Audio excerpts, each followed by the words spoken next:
Hey everybody, Ryan here at etrailer.com. Today on our 2017 Kia Niro, we're going to be taking a look at and showing you how to install the Curt Class 2 1.25" trailer hitch receiver.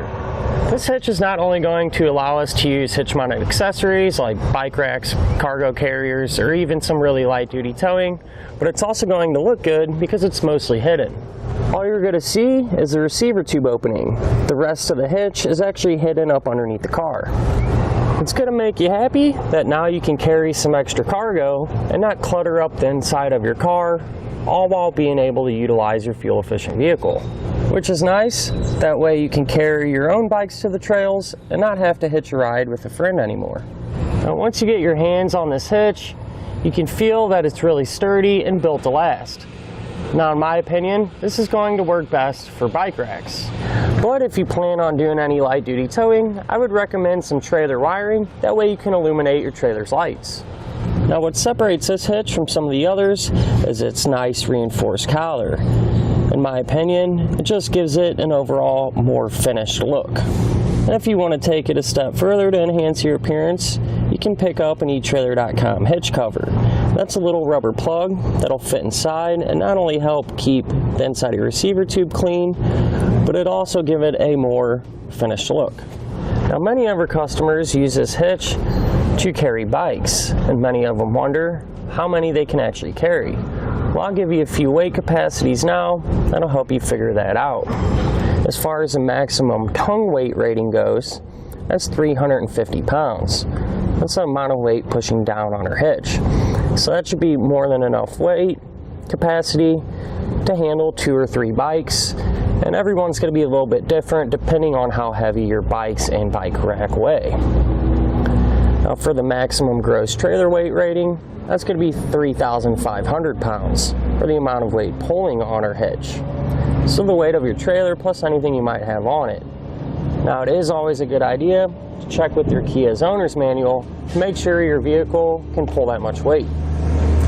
Now the pinhole opening is a 1/2 inch. And it does not come included with a pin and clip, but if you need one you can find it on etrailer.com. And it does have loop style safety chain openings, which give us more than enough room to use just about any size hook that we might have. Now if you're looking for a bike rack that would work good with this hitch, I would recommend the Thule Helium Pro. They're really clean and extremely lightweight. Now I'm going to give you a couple of measurements. These are going to help you determine which hitch mounted accessories to use. From the ground to the top inside edge of the receiver tube opening is about 11.5 inches. You're going to use that measurement to help you figure out if you need to get a ball mount with either a drop or a rise. From the center of the hitch pinhole to the edge of our rear bumper, that's about 6.5 inches. You're going to use that measurement to figure out if any folding accessories you might have can be stored in the upright position without hitting our back bumper. Now, some of our customers said they had a couple minor issues during their installation process, but I'll go ahead and show you how to overcome those. Let's go ahead and do it together now. To begin our installation, we're first going to have to remove this metal exhaust guard. It's going to be held in place with 4 bolts. We're going to have 2 bolts on each side of it, just like that. And we're going to take them out using a 12mm socket.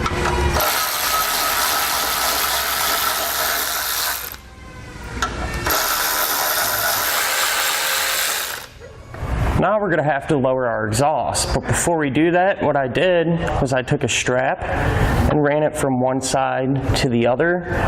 That way when we do remove our rubber exhaust hangers, the exhaust just won't come flying down. We can have a little more control on how fast we let it down. The 3 rubber exhaust hangers that we're going to have to remove will be here, here, and then there will be one in the center right there.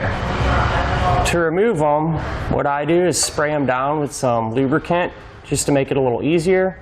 And then you can take a pry bar or even a large screwdriver and just pry it off of the hanger like so. I'm going to use that same technique for the rest of them. On the driver's side, we're going to have to remove this plastic panel. That's going to be held in place with 5 fasteners. 3 of them will be these push pin style like this. Now to get those out, you can take a trim panel tool or even a flathead screwdriver. You'll kind of pry underneath the head of it and pull downward like that. The other 2 are going to be right here, and those are actually going to be plastic nuts. So we'll loosen those up with the 14mm socket.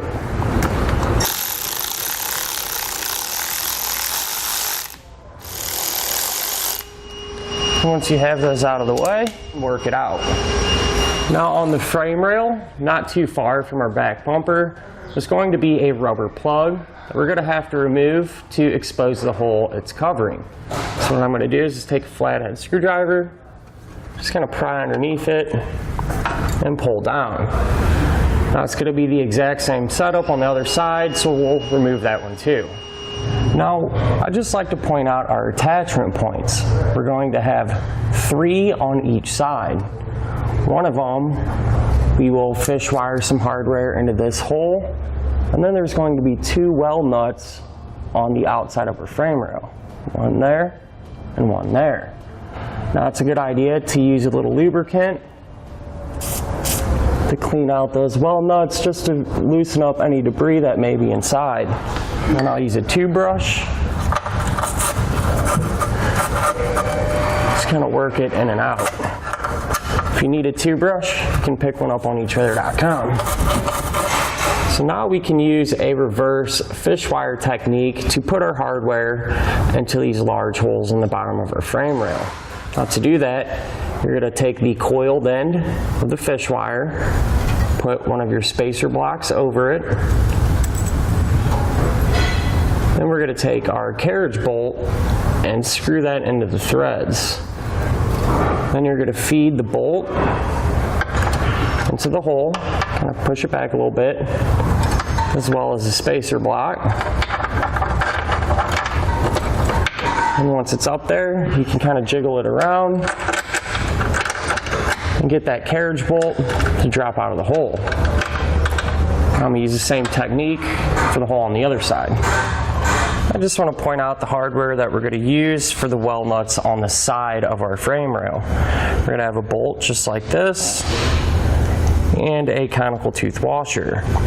Now it's important that the teeth on the conical tooth washer are going to face the hitch. So what you're going to do is put your washer down like this, and then that way you can thread it in and your teeth will hit the hitch. Now with an extra set of hands, we can put our hitch into place. You're going to want to put your fish wire through the corresponding hole in the hitch, which will be the center hole. Kind of raise it up over our exhaust.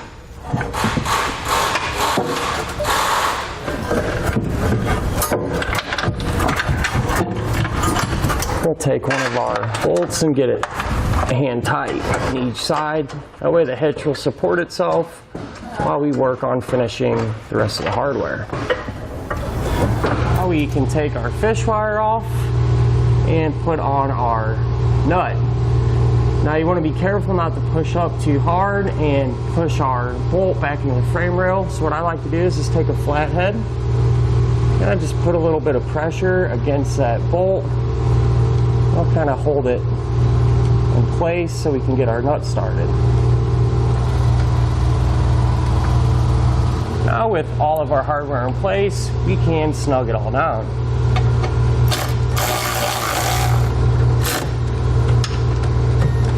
With everything snug, we can now use a torque wrench to torque all of our hardware down to the proper spec. Now you can find that torque specification in your instructions.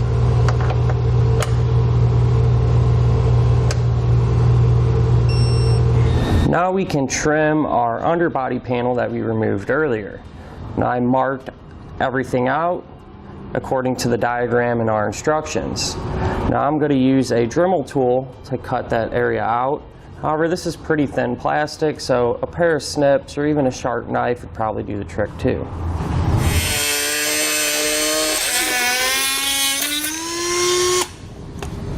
With our panel trimmed, we can reinstall it. So to kind of slide up in here like that. And these little tabs are actually to go under the bumper, like so. And then we can reinstall our 3 push pin fasteners. And we will not be reusing the 14mm plastic nuts that we removed earlier. Now we can rehang our exhaust in the opposite order that we removed it. We'll hold it up. And line our hangers up with the isolators. And once you have it rehung, you can then remove your safety strap.